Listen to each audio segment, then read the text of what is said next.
Bueno, hoy vamos a empezar a hablar algo de JavaScript.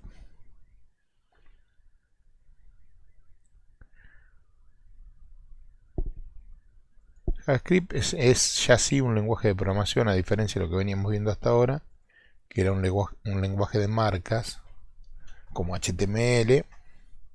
Ahora ya empezamos a ver un lenguaje de programación. Ya muchos de ustedes sabrán cosas de esta, digamos.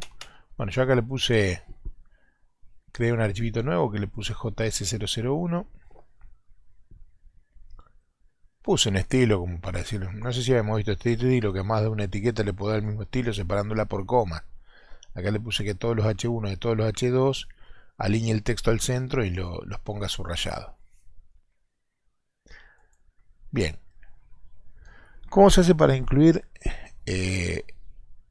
texto o líneas en JavaScript? JavaScript dijimos que es un lenguaje de programación. Yo, por ejemplo, podría escribir acá, en cualquier lugar, escribo script y se cierra con barra script. Es una etiqueta más de HTML.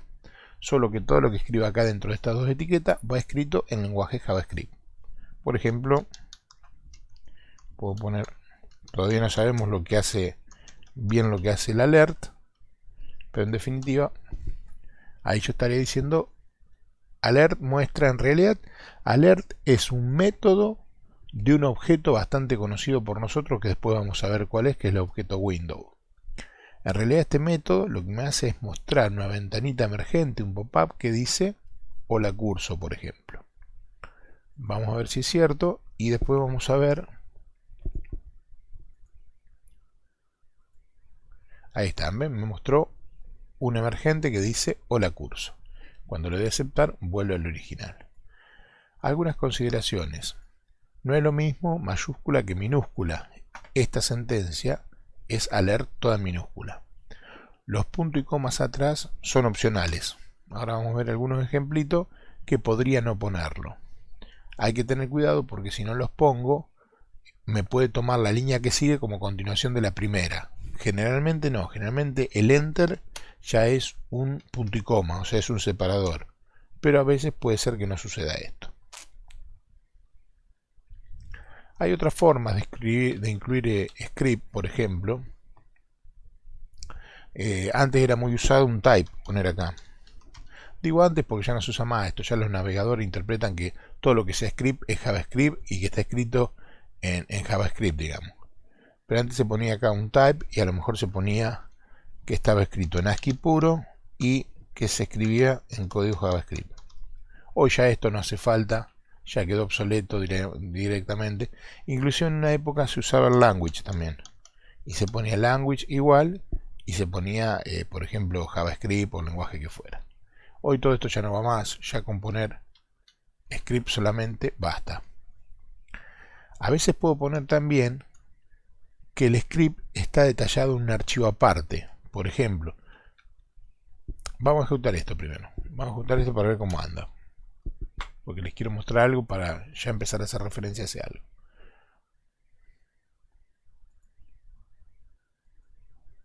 Hola curso, anda perfecto, me muestra todo. Si yo quisiera ver si hay un error, podría ir al debugger, podría ir a la consola, digamos. Para venir a la consola me voy. En este caso en Google Chrome, en todos los exploradores pasa lo mismo. Me vengo a herramientas y herramientas para desarrolladores. Y ahí se me va a abrir la consola. Y si no, mucho más fácil, aprieto F12 cuando estoy en esta página, casi todos los navegadores F12, y ahí me abre la consola para que me vaya mostrando los errores. Les digo porque ahora es capaz que empecemos a notar algunos errores o cosas que no andan, y vamos a tener que ir a la consola permanentemente para ver dónde está el error. Bien. Yo acá, por ejemplo, le puedo decir que el código JavaScript que yo voy a usar está guardado en otro lugar que se llama, qué sé yo, mis scripts.js. O sea, podría haber creado un archivo que se llame misscripts.js y ahí poner todo el código en JavaScript. ¿Está bien? Entonces en este caso le va y me incrusta acá todo ese archivito que yo tengo desarrollado en otro lugar. Cuando el código que tengo que insertar es muy largo, conviene hacer esto. Si no, directamente escribo dentro de la etiqueta script barra script lo que quiero que haga. Si es solo un alert, me conviene usar eso y no tener un archivo aparte donde tenga solo esta sentencia. ¿Está bien? Si yo lo pruebo ahora,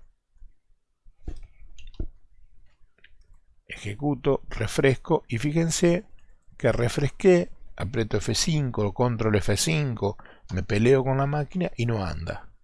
Me tendría que parecer el alert este de acá, más allá que previamente me tendría que haber incrustado todo el código que está escrito en este archivo, que en realidad yo todavía no lo tengo. Vamos a ver cuál es el error. Para eso me voy de nuevo a la consola de errores y acá me dice que hay un error clarito, ¿sí? Que el recurso que quiero cargar mis scripts.javascript no existe o no se puede cargar, digamos, o dio error al cargar ese recurso. Entonces yo podría haber cargado acá,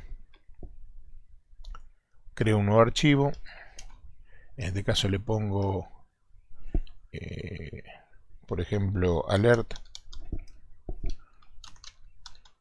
estoy en otro archivo, no me lo pinta en colorcito porque todavía no lo grabé, ahora lo voy a grabar como JS. Acuérdense que acá en los tipos puedo elegir qué tipo de archivo es, tengo todos los tipos y acá vengo en JavaScript para indicar que es JS. ¿Sí? Ahí les dejo todo para que vean los tipos de archivos, pero vengo, le escribo y le habíamos puesto mis scripts.js y lo guardo en la misma carpetita, que es la famosa pdv que tengo acá. Fíjense que ahí ya me lo cambió de colorcito, o sea que me lo entendió. Ahora cuando quiera incrustarlo acá lo va a encontrar. Lo único que va a reparar es si lo escribí igual, sí, misscripts.jps, misscripts.jps, o sea que ahora lo va a encontrar. Este ya estaba grabado, no necesito guardarlo. Vengo acá, refresco. Esto lo podríamos dejar abierto para ver si anda o no. Y fíjense que ahí me incluyó ese script, ¿sí? Pero ustedes habrán notado que yo incluí este script y que además tenía acá abajo un alert. Pero o sea, si yo llamo acá a este archivo, me tendría que decir estoy en otro archivo. Pero después tiene que ejecutar este alert que dice hola curso. Si yo refresco, veo que dice estoy en otro archivo, pero nunca me dice hola curso. ¿Por qué?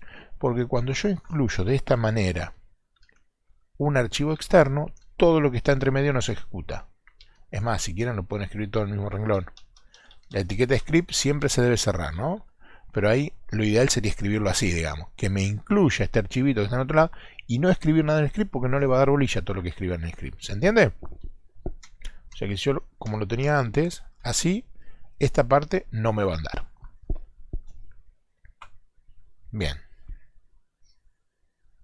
Obviamente yo acá podría tener una carpeta que sea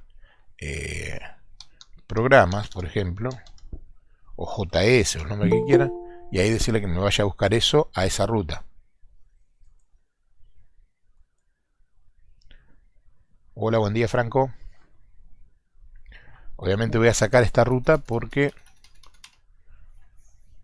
yo no lo tengo directamente ahí en el raíz, o en la misma carpeta que tengo el JS-001.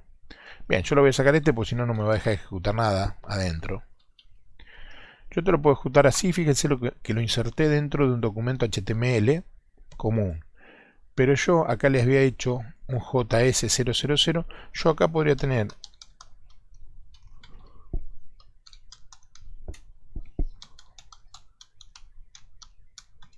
hola recontracurso, por ejemplo. O sea, acá tengo, fíjense, un archivo HTML que no tiene head, no tiene body, no tiene nada, simplemente tiene esta, que también podría andar acá.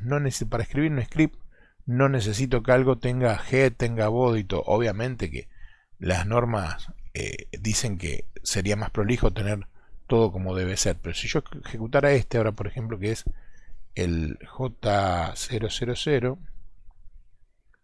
aguardame un segundito.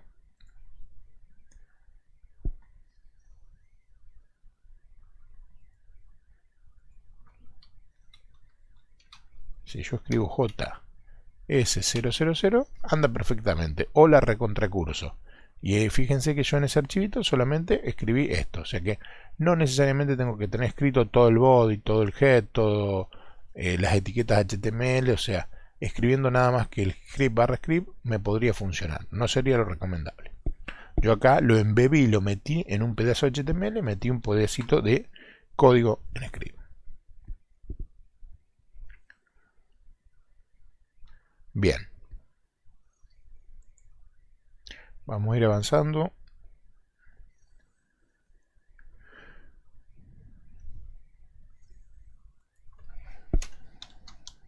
Habíamos dicho que el punto al final no importaba. Por ejemplo, si yo escribo así,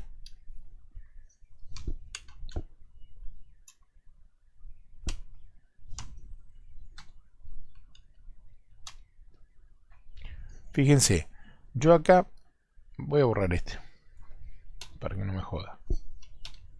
Yo escribí, teóricamente me tendría que hacer, esto sería una línea, esto sería otra línea que me debiera dar error y esto sería otra línea que me debiera dar error. Lo ejecuto, lo grabo y lo ejecuto. Acá lo vamos a cambiar de nuevo, vamos a volver al 001 que es el que estábamos ejecutando. Y no me dio error. ¿Qué me hizo? Me mostró un 6. ¿Por qué? Me hizo 3 más 1 más 2. O sea que en este caso no actúa el enter como si fuera un punto y coma. Por eso yo les decía que hay que tener cuidado y hay que poner siempre el punto y coma al final de la línea.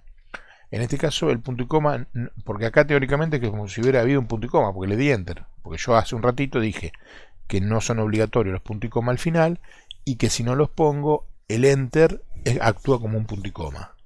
Excepto en estos casos. Entonces eso es importante tenerlo en cuenta porque en este caso primero me hizo toda la suma que me dio 6 y después me puso alert 6, o sea me mostró el número 6, que es lo que me hizo acá, que me mostró el 6. ¿Está bien?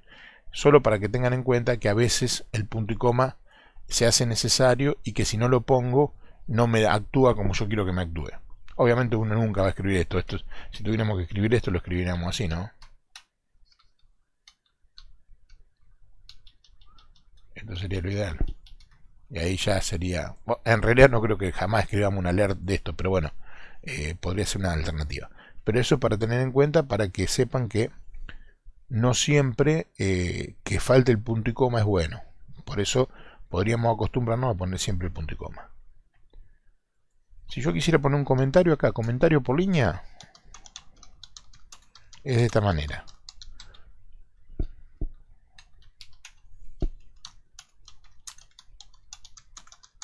Fíjense que de hecho lo pone en otro color. Y cada comentario se comienza con una doble barra.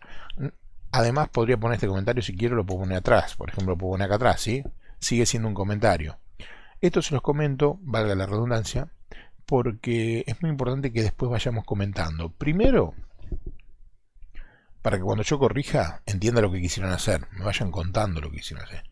Y segundo, porque hoy en día se considera un mejor desarrollador aquel que documenta y que deja su herencia, digamos, deja algo escrito para el que venga atrás, o uno mismo, después de los años, viene, retoma un programa que hizo y entiende lo que hizo. Si uno no comenta después, uy, esta variable para qué la usé, cuál era el motivo de esto, entonces empieza a perderse. Por eso es muy sano y muy recomendable comentar. Y comentar, no se hagan problema por la cantidad de líneas de comentario porque el navegador no los interpreta, con lo cual no le da pelota como si no estuviera. Entonces siempre, qué sé yo, por ejemplo acá, este alert, yo hubiera puesto acá, este alert me muestra el número 6 porque yo quise que me muestre el número 6 o por lo que fuera. Pero es bueno comentar. Si un comentario tiene varias líneas, se empieza con este comentario tiene... Fíjense que me pasé al otro renglón y inclusive no terminó, ¿sí? Termina el comentario cuando yo lo cierro con asterisco barra. Se empieza con barra asterisco y se termina con asterisco barra. O sea que un comentario de varias líneas se empieza de esta manera. Ojo que no existen los anidamientos de comentario. Si yo quiero poner un comentario dentro de otro comentario, de esta manera, cuando cierre el primer comentario, me va a cerrar me estaría cerrando el primero, no actúa anidándose, o sea que no se pueden anidar comentarios, ¿está bien? O sea, fíjense que de hecho me marcó la última como un error. Este, teóricamente, cerraba este, que era el primero.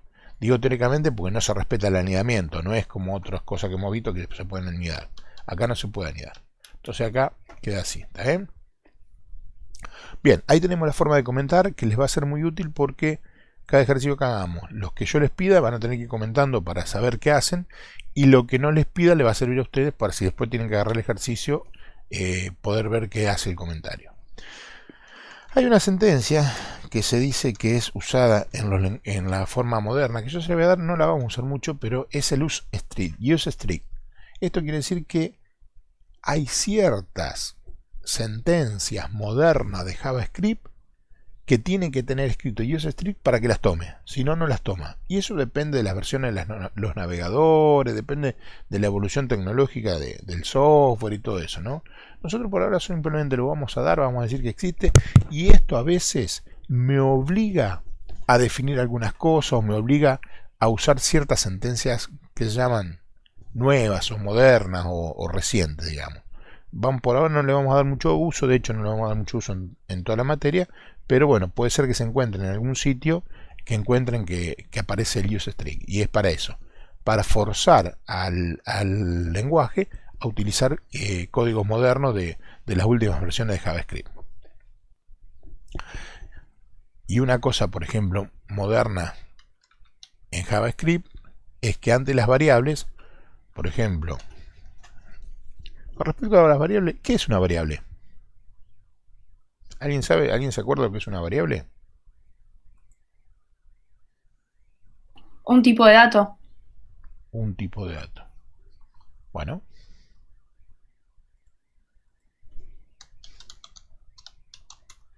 Estoy escribiendo para darles tiempo para ver si alguno tiene otra idea.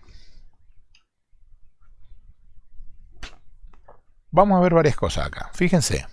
Yo dentro del script estoy dentro del script. Si yo esto lo hubiera escrito en HTML acá afuera, donde escribí los H1, esto lo hubiera escrito acá arriba, no hubiera habido ningún problema.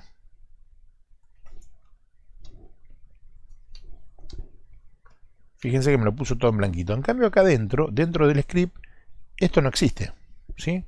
Esto no es nada. En HTML sí puedo escribir algo y me aparece en la página tal cual. Dentro de un script no puedo escribir algo. No me va a aparecer escrito en la página. Lo podemos probar si quieren, para ver si es verdad o no. Refresco y fíjense que me da error, ¿sí?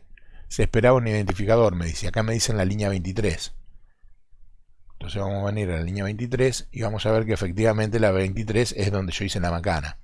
O sea que esto que yo escribo acá en HTML, para que se muestre, basta con esto. Dentro del script no, después vamos a ver distintas sentencias para mostrar algo. De hecho ahora estamos viendo un alert que me muestra un pop-up, una ventanita emergente con lo que yo quiero que tenga como contenido. En realidad, una variable es una porción de memoria en la que puedo guardar un contenido y la que recibe un nombre. ¿Está bien? Eso es una variable. Una porción de memoria que recibe un contenido, que puedo guardar algo dentro de esa variable y además la puedo nombrar de alguna manera. Y acá vamos a hablar de los nombres de variables. Por ejemplo, si yo digo mi variable igual 8, estoy diciendo que existe una variable que se llama mi variable y que tiene nombre 8. Con respecto a las normas internacionales, por así decirlo, entre comillas, yo cometo un error siempre. Yo acostumbro a llamar todo en castellano. Es tan rico el castellano y me ayuda tanto porque nunca voy a tener una palabra, o casi nunca voy a tener una palabra que se me repita en español que en inglés. Por eso si yo usara, por ejemplo, un término en inglés, qué sé yo, si yo defino una variable, libro, igual a, no es lo mismo que si defino book. En este caso, la variable book podría ser una palabra reservada, podría chocar con otra cosa. Bueno, lo recomendable es que siempre usemos nombres en inglés para las variables, ¿sí? O para todo, para variable, para las funciones, para todo. Mi costumbre es que yo los uso en español porque me da un montón de ventaja, que nunca me voy a chocar, por ejemplo, con palabras reservadas. Como nombre de variable nunca se puede usar una palabra reservada. Si yo quisiera poner script como nombre de variable, no se puede poner. Si yo quisiera poner alert, que es otra de las cosas que vimos acá abajo, no se podría poner alert como nombre de una variable. Lo recomendable es usar, por ejemplo, acá book, o si yo voy a poner mi libro, poner my book, ¿sí? O sea, escribir de esta manera. Fíjense, a partir de la segunda palabra la comienzo con mayúscula y se escribe todo en minúscula. Esta es una buena forma de definir una variable. Claro que acá no queda duda de lo que tiene guardada la variable esa adentro. Tiene guardado mi libro. Podría ser my book title. Tiene guardado el título de mi libro, ¿sí? Por ejemplo. Eso es una buena norma, digamos, para variables. De todos modos, bueno, yo voy a abusar de eso y voy a usar muchos nombres de variables de esta manera, en español. Ustedes pueden usar los que quieran, pero sepan que si se van a presentar a un trabajo el día de mañana, es recomendable que sepan nombrar las variables en inglés. Es recomendable, no exclusivo, y lo pueden discutir. Bien, entonces acá decíamos que esta variable la acabo de definir, mi variable de arriba, esta la acabo de definir como numérica, y en particular dentro de la numérica entera. Las variables son de distintos tipos. Ahora vamos a ver algunos tipos. Los más conocidos que vamos a usar más frecuentemente nosotros son numéricas, alfanuméricas y booleanas. Una variable numérica es aquella variable que admite como contenido números, dígitos, el punto decimal y el signo menos adelante. Esas variables son numéricas. Las variables alfanuméricas aceptan como contenido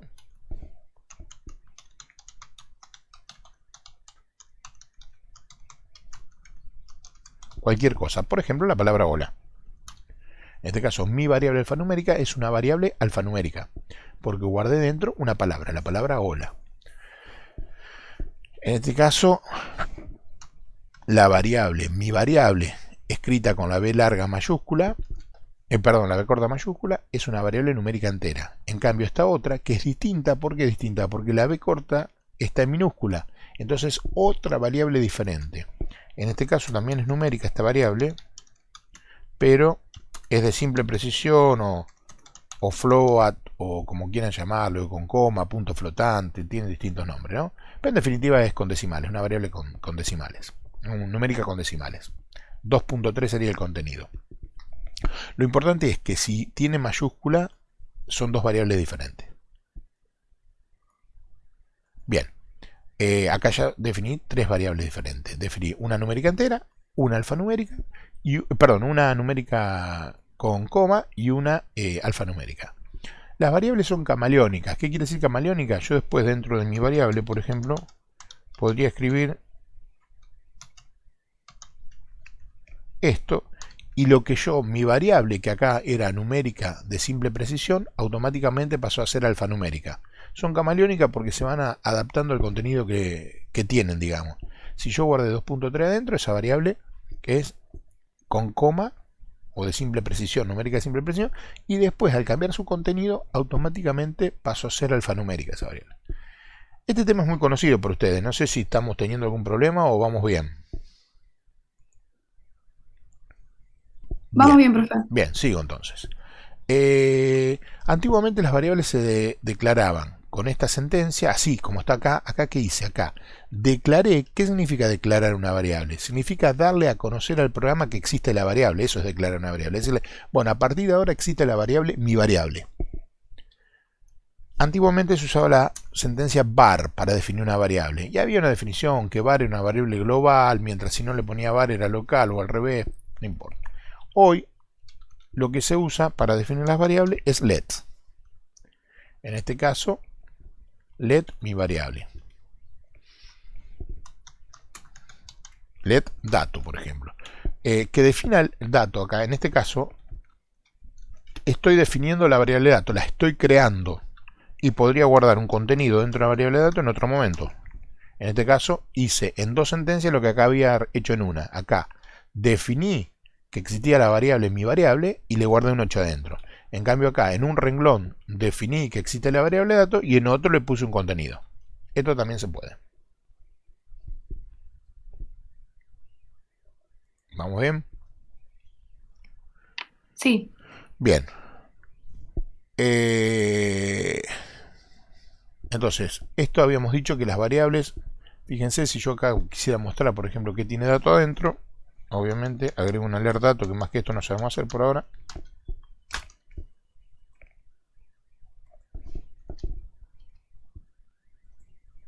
Y ahí me muestra el número 3. Me gusta el número 6. ¿Y qué eran? Yo podría ir comentariando las líneas para que no me empiece a mostrar un montón de cosas. Por ejemplo, alert dato era este primer 3. En dato guardé un 3 y puse alert dato. Este que está acá lo voy a anular. Fíjense que yo lo anulo acá adelante. Esto es bueno para usarlo cuando hacemos programas y queremos anular. Hicimos 40 renglones y no sabemos dónde está el error. Entonces empezamos a comentar adelante, empezamos a anular las líneas hasta que encontramos el error y después las habilitamos de nuevo. Fíjense que acá yo puse un comentario adelante, me lo tomó como comentario, pero esto que estaba atrás también lo sigue tomando como comentario. Listo, no hay problema. De hecho, me lo pintó todo en verde, que más indicativo que eso, que todo comentario no podría ser. Así que estamos bien, digamos. Bien, vamos a hablar un poquito de las variables numéricas. Por ejemplo,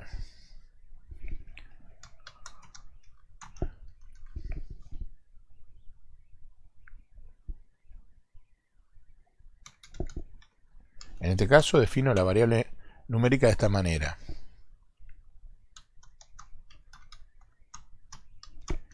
También la podría definir de esta manera.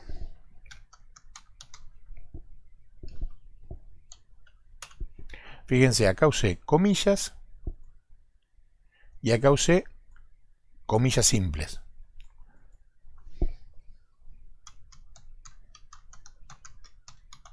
Y acá voy a definir una tercera variable que lo defino con comillas invertidas.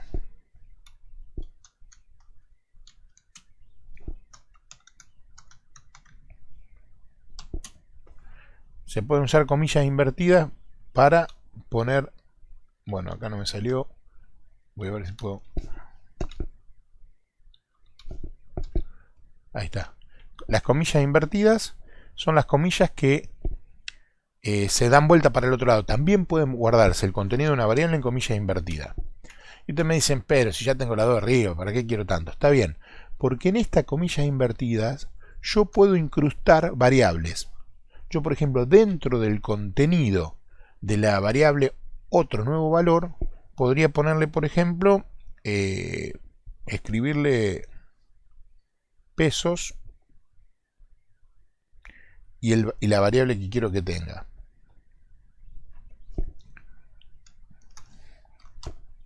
Pesos y vamos a ponerle, por ejemplo, dato que la tengo allá arriba, que tiene un 3. Comilla invertida 3 me tendría que decir acá, ¿sí? No sé si apreté bien la comilla invertida, si tomé la que correspondía, pero ya me voy a dar cuenta si no. Bueno, no me salió. Ah, no me salió porque no hice nada. Voy a poner un alert. Alert. Otro nuevo valor. Ahora estoy haciendo un alert de esto. Voy a anular este alert para que no me muestre tantas cosas. No lo borro por si alguien lo está copiando, si lo quieren que les quede. Fíjense, comillas invertidas 3. ¿Por qué? Porque me metió acá una variable. En este no lo podría haber hecho y en este tampoco, porque son comillas dobles y comillas simples. Pero en este, que es del tipo comillas invertidas, sí puedo incluir valores de variables. Esto también después lo vamos a ver cuando veamos PHP, que se hace para todas las variables. Pero esto es una forma importante. A mí no me gusta mucho escribirla así. Yo, si lo tuviera que escribir, yo lo escribiría de esta manera.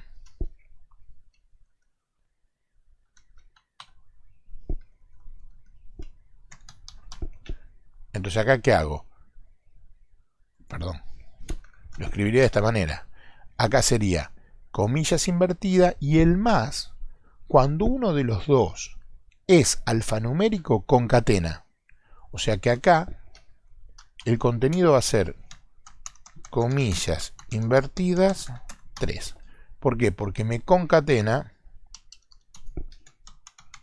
o une ambas variables, siempre y cuando una de las dos partes sea alfanumérica. Si no, si esta hubiera sido numérica más dato que también es numérica, me hubiera dado un número.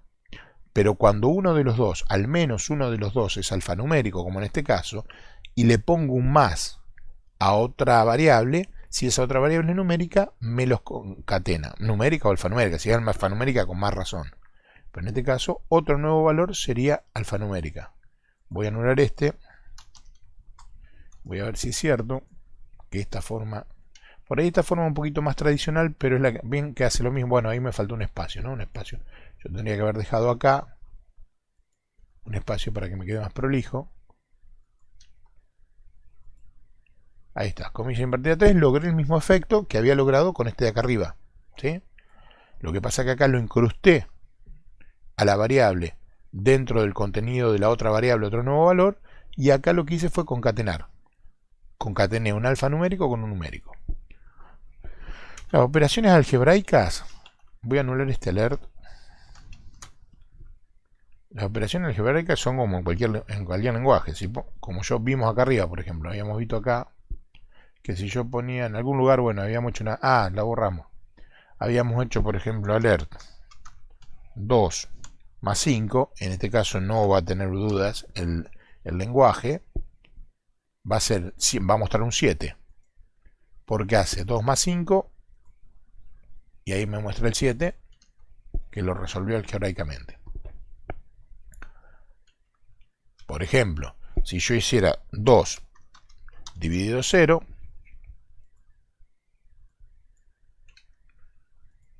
me dice infinity. Claro, porque 2, en realidad, ustedes no sé si tienen análisis matemático este año. No creo que no tienen más. Pero tiende a infinito. O sea, 2 dividido 0 tiende a infinito. Por eso me pone infinity, porque en realidad no existe, pero se aproxima hacia el infinito. 2 dividido 0. Entonces, las operaciones me las hace todas. Si yo hago 2 dividido 4, me va a poner 0,5. O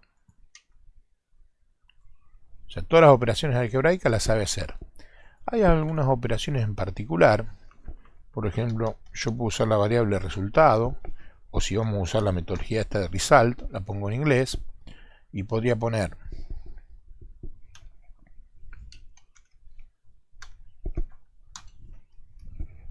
dos asterisco asterisco. Ah, pero no puse el alert.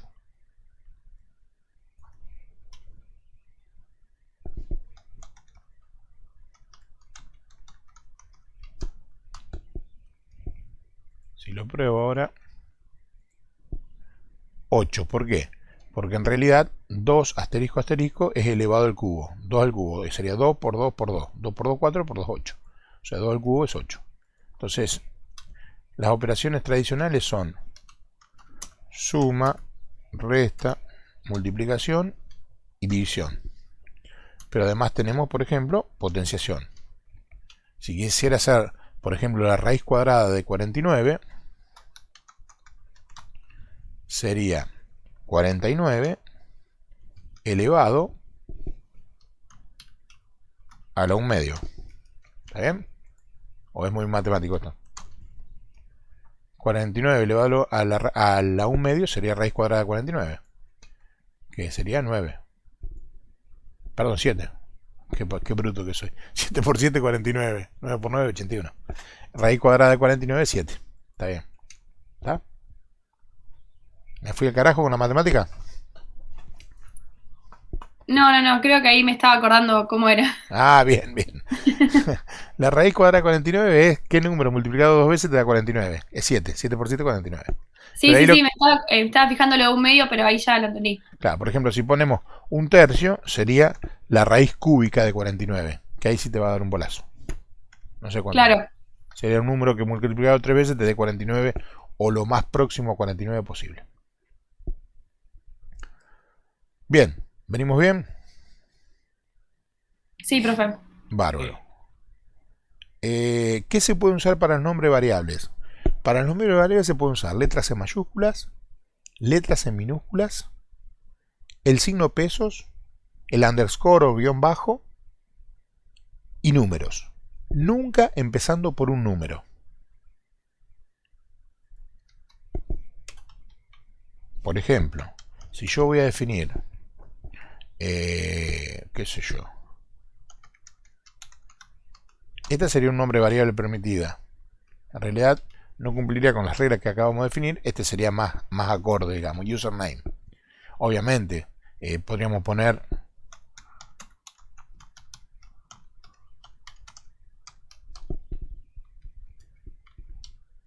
o escribir cualquier usuario. Este también sería un nombre variable permitido, ¿no? Obviamente se recomienda usar este, más allá de que yo uso este. Otro nombre que se podría definir, let's. Este podría ser un nombre variable permitido. Inclusive hasta le puedo asignar un contenido. Valor 123 tiene como contenido 0.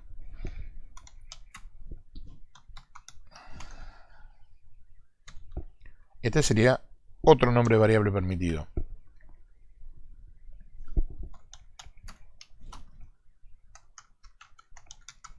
Este también vale. ¿Sí? Guión bajo mi número. O sea, con guión bajo puede empezar, ¿sí? Este es un nombre de variable no permitido. De hecho, fíjense que me lo está marcando.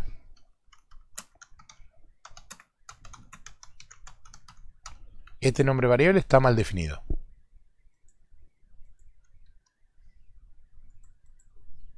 Fíjense que acá me dice que es inválido en la línea 44, que la 44 es esta que estoy definiendo acá, ¿sí? O sea, bien clarito, el error me lo dio, lo encontró y me dice eso.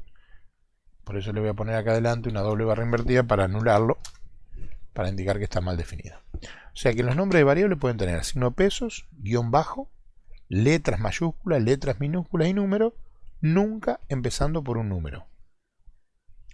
Ojo que el guión medio no está permitido en un nombre de variable, ¿eh? Sí el guión bajo, pero no el guión medio. Después hay cosas raras como que se permiten nombres estilo en otros idiomas, en árabe y qué sé yo, pero como ninguno de nosotros sabe nada de eso, no nos vamos a meter en quilombo. Bien. ¿Venimos bien? Sí. Bárbaro. El tipo de dato entonces habíamos dicho que hay numérico, alfanumérico.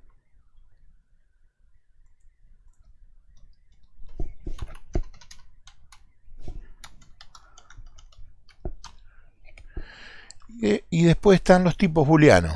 Los tipos booleanos, ¿cuáles serían? Los que aceptan dos posibles valores. True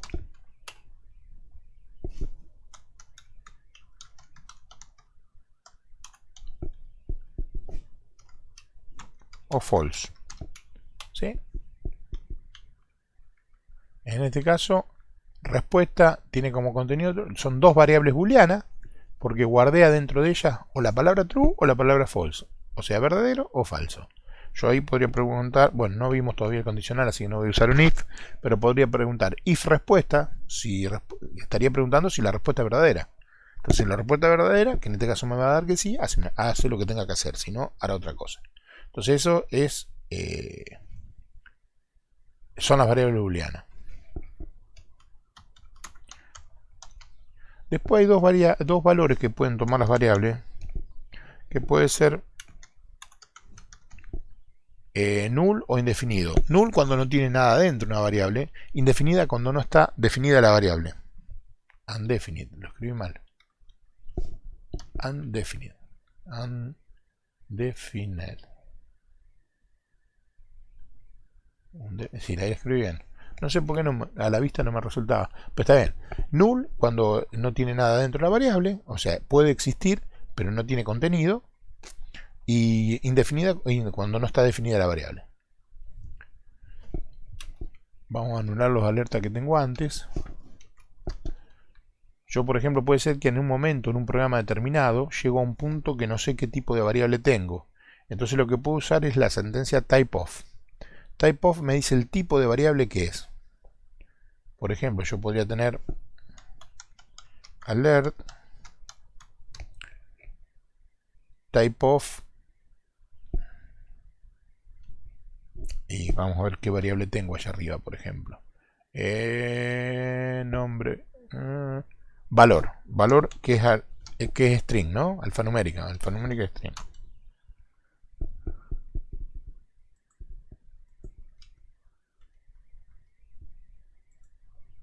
¿Ven? Acá me pone que es una variable tipo string. O sea que la sentencia typeof me devuelve el tipo de variable. Si por ejemplo en vez de valor hubiera elegido, ¿tengo alguna numérica? Sí, por ejemplo, valor 123. Valor 123 es una variable numérica entera. Acá la inicialicé.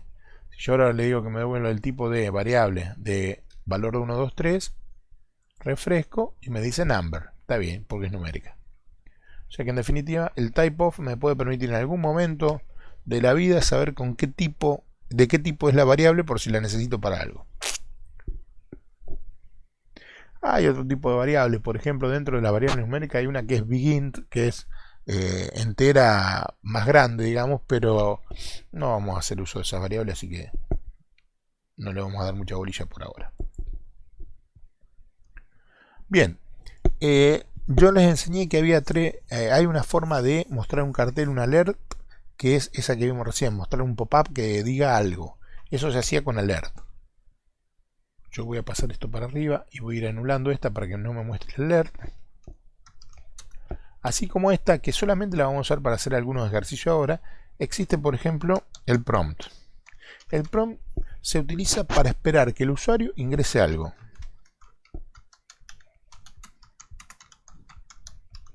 Por ejemplo, le digo al usuario, ingresa tu nombre.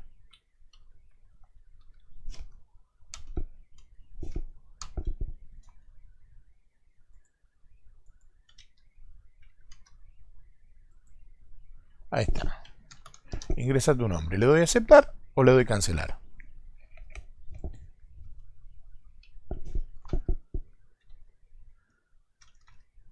Por ejemplo acá, fíjense, le pedí que me ingrese un nombre. Siempre lo que se ingresa con un prompt es alfanumérico. Por ejemplo, yo en este caso le voy a poner name a la variable. Y después le podría decir alert tu nombre es, bueno, no sé por qué escribí en mayúscula, tu nombre es, y lo concateno con el más, con name. Entonces le voy a pedir que me ingrese tu nombre y lo voy a guardar. En este caso le pido con un prompt y el resultado de ese ingreso lo guardo en la variable name. Y después le voy a decir, tu nombre es, y ese nombre que me mostró ahí. Lo voy a guardar, lo voy a ejecutar. Refresco y me dice tu nombre, ingreso de tu nombre, Dante. Le voy a aceptar, tu nombre es Dante. ¿Está bien? Inclusive yo en el prompt le puedo sugerir un valor. Le podría decir, por ejemplo acá, algo por default.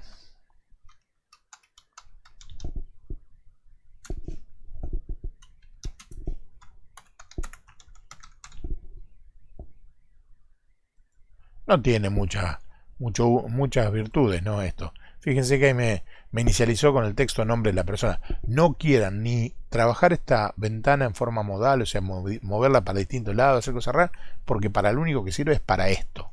O sea, no me permite más que esto. No es que la puedo poner de tantos centímetros en tal lugar. Algunas cosas podemos modificar, pero casi nada, digamos. Bueno, acá escribo el nombre, le doy a aceptar, y ahí me aparece tu nombre Dante. Pero por ahora nos va a servir para ingresar algunos datos que a lo mejor vamos a hacer alguna ejercitación, algo de eso, y como todavía no sabemos ingresar muchos datos, nos puede servir para eso. Bien, entonces vimos el alert y el... lo que quería mostrarles es esto. Yo escribo mi nombre y le doy cancelar. Fíjense que si le di cancelar me ingresó un null, ¿sí? En realidad, yo acá, cuando me mostró esto, me muestra dos botones, uno que dice aceptar y otro cancelar. Al darle cancelar, en name me puso el contenido null, o sea que la variable no tiene contenido. Entonces cuando me pone tu nombre es, me pone null, tu nombre es null. ¿Está bien? Bien. Y por último vamos a ver el confirm. Yo voy a anular esta para que se entienda cuando lo ejecuto.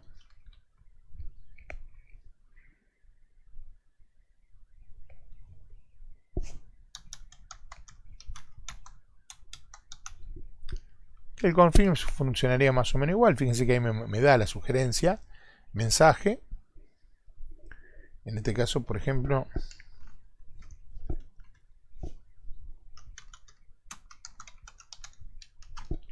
podría ser así.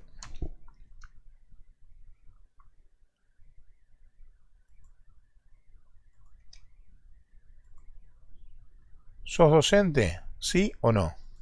¿Está? Bueno, habría que esto guardarlo también en una variable, mostrar... Ah, está guardado en una variable.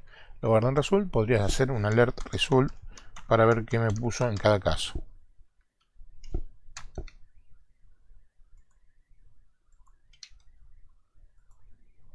¿Sos docente? True.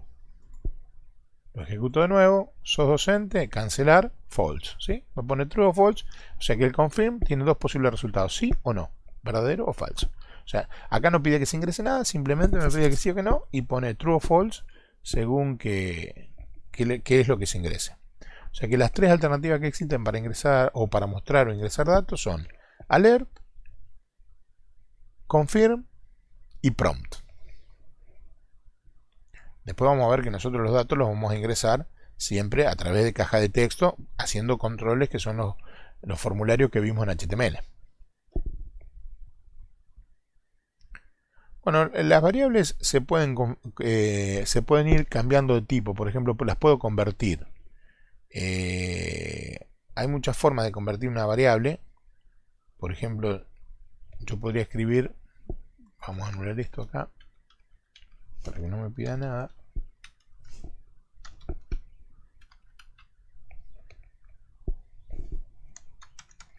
Por ejemplo, number se usa para convertir una variable a numérica.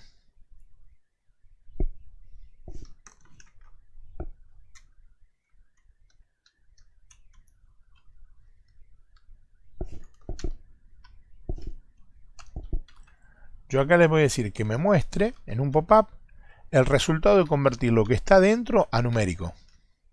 Eso lo va a poder convertir, con lo cual me debiera mostrar el 1, 2, 3. Refresco y me mostró el 1, 2, 3. ¿Por qué? Porque lo pudo convertir a numérico entero. Si yo le hubiera puesto así, por ejemplo, Z123, que me lo convierta a numérico con la sentencia number y que después lo muestre, me dice N a N, que quiere decir not a number, no es un número. N mayúscula, A minúscula, N mayúscula, not a number, no es un número. ¿Y por qué me dice que no es un número? Porque yo acá le puse una Z adelante, con lo cual no lo puede convertir a numérico, entonces me salta eso. Pero digamos que esa sería la forma de convertir algo a numérico. Obviamente, así como está number, está string y está boolean para convertir a string o para convertir a numérico.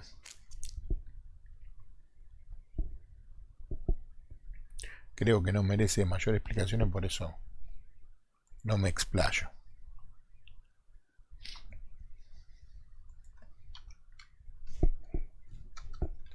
Acá existen lo que son los operadores unarios. Por ejemplo, yo puedo poner número igual 3.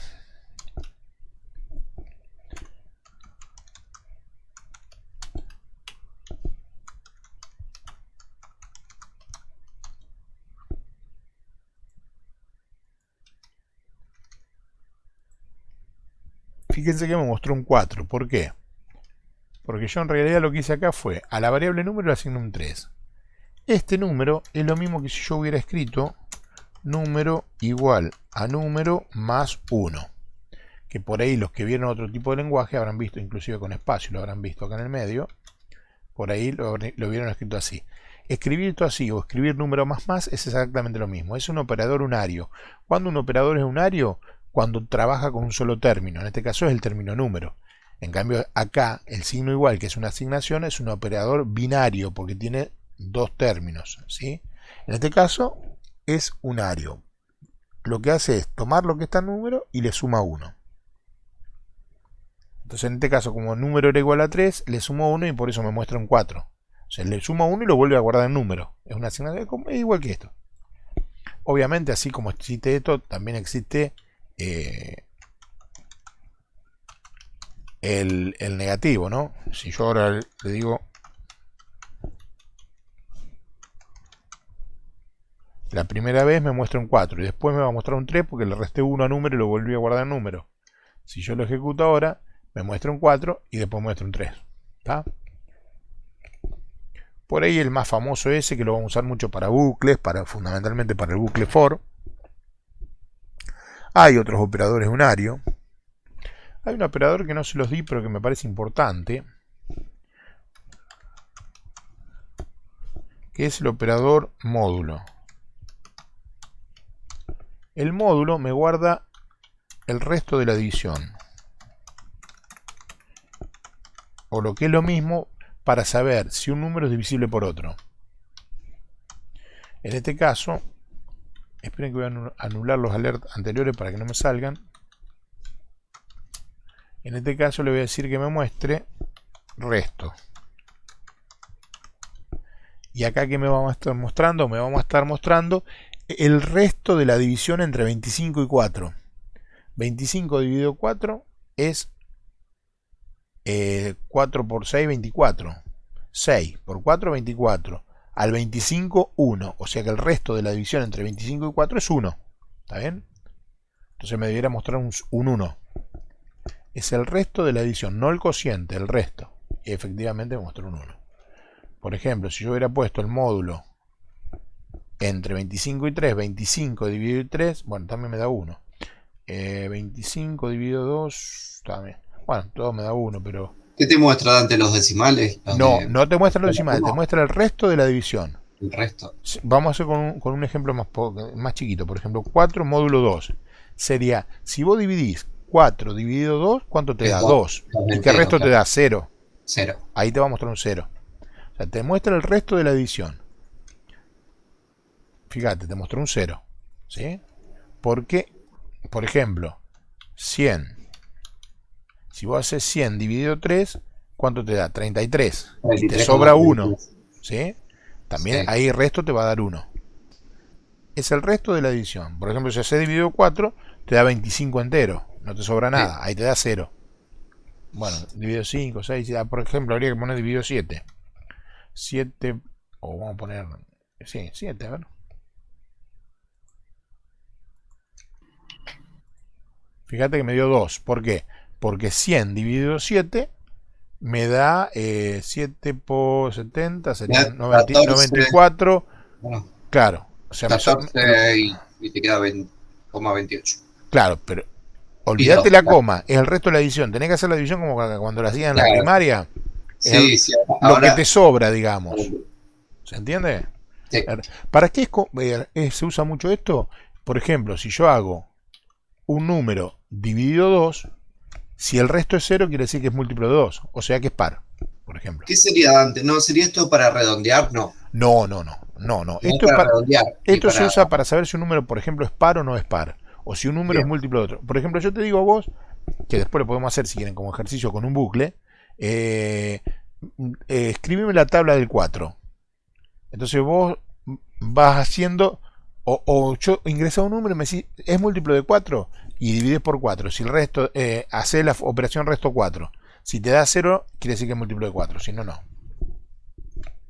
Por ejemplo, acá, 100 módulo 9. Yo quiero saber si 100 es módulo 9, lo guardo en resto. Si me da un número distinto de 0, quiere decir que 100 no es múltiplo de 9. Obviamente todos sabemos que no es múltiplo de 9. Venimos acá, lo probamos. Y ahí vemos que me dio 1. Efectivamente no es múltiplo de 9. Para que un número sea múltiplo de otro, tiene que dar el resto 0. Si no, no es múltiplo. Esto se usa mucho para saber si un número es par o no. Un día del mes, por ejemplo. Yo quiero saber cuántos alumnos hay que nacieron en días pares. Ahí podés tomar el día de la fecha de nacimiento y hacerle módulo 2. Y si eso te da 0, quiere decir que nació un día par. Si no te da 0, quiere decir que no nació un día par. Después vamos a ir haciendo algunos ejercicios así como para distendernos un poco y vamos a ir aplicando este tipo de cosas. Bueno, el de potenciación ya lo habíamos visto. El de concatenar cadenas también lo habíamos visto.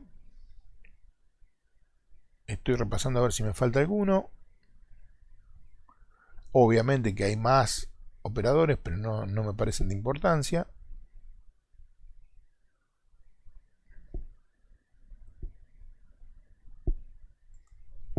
Les quiero hacer una pregunta. ¿Qué es número acá conceptualmente? ¿Qué es conceptualmente número? ¿El nombre de una variable? ¿Una variable? Es una variable, muy bien. Número conceptualmente ahí es una variable. Por lo que veo ahí, ¿es alguna variable particular? La variable número. Sí, pero es ¿cumple alguna función particular? ¿Número? Es un contador. Un contador. ¿Por qué es un contador? ¿Por qué digo que es un contador y no que es un acumulador?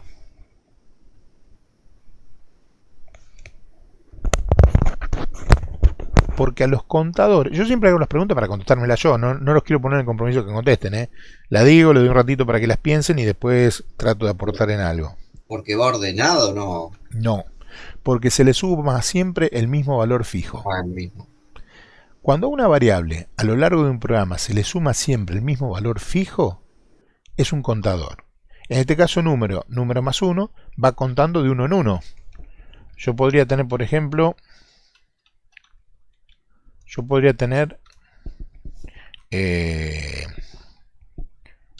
x igual 2 o x igual 32, por ejemplo. Y después podría tener x igual a x más 4.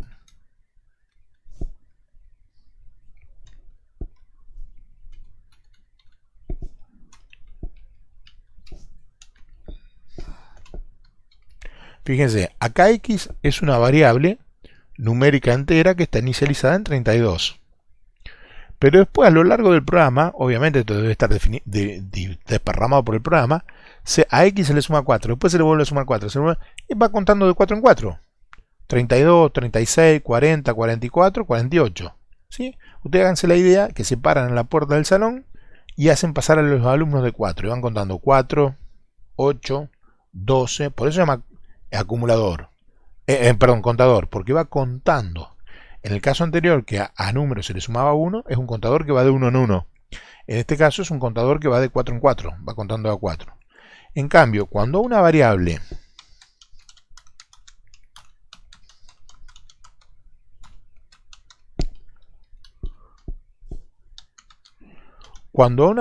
se le va sumando un valor variable, es un acumulador.